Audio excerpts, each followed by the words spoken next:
السلام علیکم۔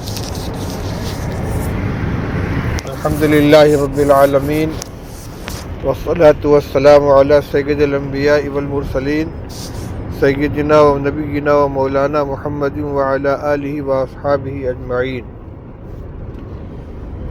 اما بعد فاعوذ باللہ من الشیطان الرجیم، بسم اللہ الرحمن الرحیم۔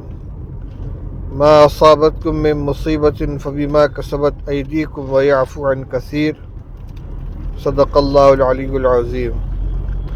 وقال تبارک و تعالی وانتم الاعلون ان کنتم مؤمنین، صدق اللہ العلی العظیم۔ میرے عزیزوں اور بھائیوں، اس وقت ہمارے دل و دماغ پر کل شہر بنارس کے اندر جو حادثہ پیش آیا ہے وہ اس طرح مسلط ہے کہ کوئی دوسری بات سوچنے کا موقع ہی نہیں ہے۔ آپ حضرات بھی باخبر ہوں گے کہ کل عدالت نے گیان واپی مسجد کے تہخانے میں پوجا کی اجازت دیتے ہوئے مقامی انتظامیہ کو 1 ہفتے میں عمل درآمد کرنے کی ہدایت دی تھی، لیکن انتظامیہ نے اس قدر عجلت سے کام لیا کہ کل رات ہی ساری رکاوٹیں ہٹا کر گاٹر کاٹ کر تہخانے میں مورتی رکھ دی گئی اور وہاں پوجا پاٹ شروع ہو گئی، جس کی وجہ سے مسلمانان بنارس کے اوپر خاص طور سے اور پورے ملک کے مسلمانوں کے اوپر غم و اندوہ کا بادل چھا گیا اور انتہائی دل شکستگی کی کیفیت پیدا ہو گئی ہے۔ خبر ہے کہ اس کے خلاف سپریم کورٹ کے اندر کیس دائر کیا جا رہا ہے، لیکن عدالتوں کا جو رخ ہے اس کی بنا پر کچھ کہا نہیں جا سکتا کہ فیصلہ کیا ہوگا۔ ایسے موقع پر بنارس میں شہر مفتی گیان واپی مسجد کے امام، انجمن انتظامیہ مساجد کے صدر جناب مفتی عبدالباطن صاحب نے آج کی میٹنگ میں شہر کے تمام مسلمانوں سے یہ اپیل کی ہے کہ کل کا دن اپنے تمام کاروبار وغیرہ بند رکھتے ہوئے یوم دعا منائیں۔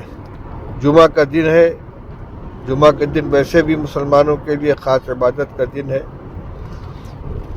میں یہ چاہتا ہوں کہ جو عمل بنارس کے اندر ہو رہا ہے، خاموشی کے ساتھ ہر جگہ کے مسلمان اپنے طور پر کل توبہ استغفار اور دعاؤں کا خاص اہتمام کریں۔ دنیا میں جو کچھ ہوتا ہے وہ اللہ کے فیصلے سے ہوتا ہے اور ہمارے اعمال اس سلسلے میں فیصلہ کن ثابت ہوتے ہیں۔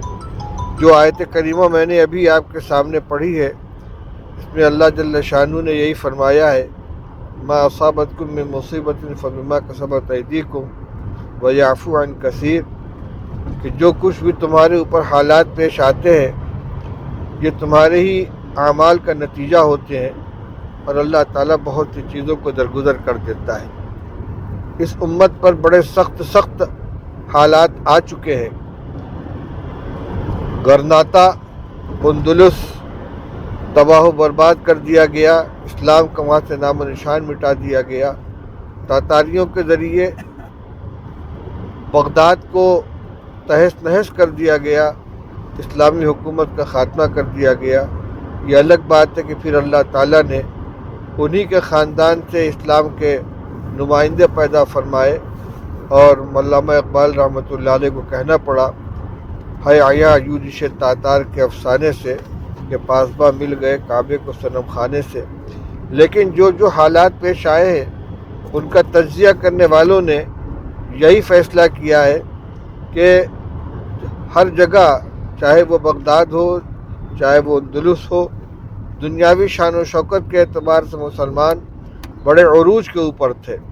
ان کی حکومت تھی، ان کی طاقت تھی اور بہت بڑی تعداد تھی۔ دنیاوی اعتبار سے وہ ہر اعتبار سے ترقی یافتہ تھے، لیکن دینداری ان کے اندر سے نکل چکی تھی۔ دنیا طلبی اور دنیا کے اندر یعنی غرق رہنے کا ان کے اندر رجحان پیدا ہو گیا تھا، تو دشمن کے دل سے ان کا رعب نکل گیا، جیسا کہ حدیث پاک میں ارشاد فرمایا گیا ہے۔ رسول اللہ صلی اللہ علیہ وسلم نے ارشاد فرمایا کہ ایک وقت آئے گا کہ تمام دنیا کی قومیں تمہارے خلاف ایک دوسرے کو دعوت دیں گی، جس طریقے سے دسترخوان پہ کھانا کھانے والے ایک دوسرے ساتھی کو دعوت دیتے ہیں، یہ ڈش لو، یہ کھانا لو، یہ بہت لذیذ ہے۔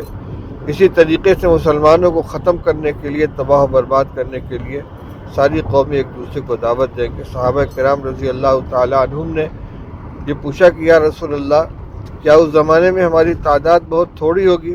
فرمایا نہیں، تعداد تو بہت ہوگی، لیکن تمہاری حیثیت ایسی ہوگی جیسے سیلاب کے زمانے میں پانی کی سطح پر بہنے والا کوڑا کرکٹ اور جھاڑ جھنکار ہوتا ہے، کہ اس کا کوئی وزن نہیں ہوتا، اس کی کوئی قیمت نہیں ہوتی۔ اور رسول اللہ صلی اللہ علیہ وسلم نے فرمایا کہ اس زمانے میں صورتحال یہ ہوگی کہ اللہ تعالیٰ تمہارے دشمنوں کے دلوں سے، مخالفین کے دلوں سے تمہارا رعب نکال دیں گے، اور تمہارے دلوں کے اندر کمزوری پیدا کر دیں گے، بزدلی پیدا کر دیں گے۔ صحابہ نے پوچھا کہ یا رسول اللہ، یہ بزدلی کیوں آئے گی؟ تو آپ نے ارشاد فرمایا کہ دنیا کی محبت اور موت کا خوف، موت کی کراہیت، یہ دو اسباب ہوں گے۔ یہ قطعی حدیث رسول اللہ صلی اللہ علیہ وسلم کی، اور حالات کو دیکھیے تو آج مسلمان ہندوستان کے اندر سرکاری اعداد و شمار کے اعتبار سے 20 کروڑ کی تعداد ہے ان کی، اور اگر پورے حقیقی گنتی دیکھی جائے تو اس سے بہت زیادہ ہے، لیکن کوئی وزن نہیں ہے، کوئی حیثیت نہیں ہے۔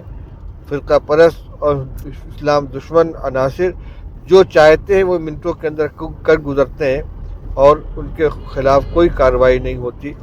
اب ایک ہی راستہ ہے کہ مسلمان اپنی زندگی کے اندر تبدیلی لے آئیں، جو کوتاہیاں ان کا ازالہ کریں، معاصی سے توبہ کریں، نمازوں کا اہتمام کریں، اللہ سے اپنے تعلق کو جوڑیں۔ صحابہ کرام رضی اللہ تعالیٰ عنہم کو اللہ تعالیٰ نے جو برتری عطا فرمائی تھی وہ ان کے ایمان اور عمل صالح کی بنا پر تھی، اور اسی زمانے کا یہ اعلان ہے کہ انتم الاعلون ان کنتم مؤمنین، تم ہی سربلند رہو گے اگر واقعی تم ایمان والے ہو۔ ایمان حقیقی معنی میں اگر ہمارے اندر آ جائے تو تعداد کچھ بھی ہو، مسلمانوں کو اللہ تعالیٰ سربلندی عطا فرمائیں گے۔ اس لیے جس کا جتنا دائرۂ اثر ہے، اپنے دائرۂ اثر کے اندر مسلمانوں میں دینی بیداری پیدا کر کے لغویات، خرافات اور گناہوں سے بچ کر طاعت اور بندگی والی زندگی گزارنے کی تلقین کریں، اور گناہوں سے اپنے بچائیں، توبہ و استغفار کا اہتمام کریں۔ خاص طور سے کل کا دن جو جمعہ کا دن آنے والا ہے، اور آگے جو پروگرام ہیں ان کی کامیابی کے لیے، اور اس مسجد کے اندر جو بت رکھ دیا گیا اور مورتی رکھ دی گئی، پوجا شروع ہو گئی، اس کے پاک ہو جانے کے لیے خاص طور سے اہتمام سے دعائیں کریں۔ کوئی احتجاج، سڑکوں پہ نکلنا، نعرے لگانا، کالی پٹی باندھنا، یہ تو صرف ظاہری اسباب ہیں، اور ان سے اب تک کچھ ہوا نہیں ہے۔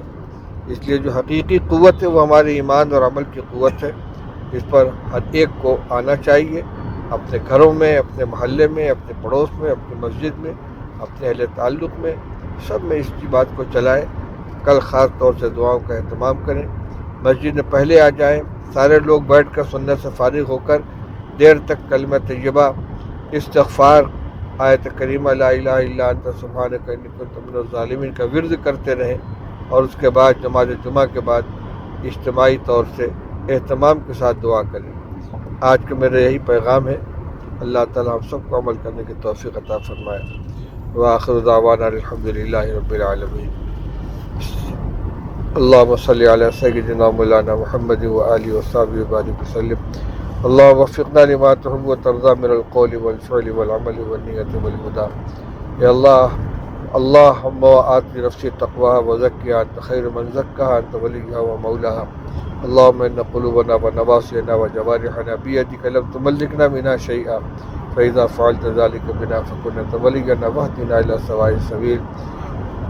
یا اللہ ہمارے حالات کو درست فرما دے، یا اللہ پریشانیوں کو ختم فرما دے، مسلمانوں کو عزت و سربلندی عطا فرما، اسباب ذلت سے ہمیں نجات عطا فرما، اسباب عزت عطا فرما، اپنا سچا تعلق نصیب فرما، ہماری دعاؤں کو اپنے فضل و کرم سے قبول فرما۔ گیان بافی مسجد کے اندر جو حالات چل رہے ہیں اللہ اس میں اپنی مدد شامل حال فرما۔ ہم کمزور ہیں، گناہ گار ہیں، تیرے گھر کی بھی حرمتی ہو رہی ہے، کہ اللہ اپنے کرم کا معاملہ فرما دے اور ہمارے حال پر رحم کا معاملہ فرما دے۔ صلی اللہ تعالی علی خیر خلق محمد و آلہ و صحبہ اجمعین برحمتک یا ارحم الراحمین۔ السلام علیکم ورحمۃ اللہ۔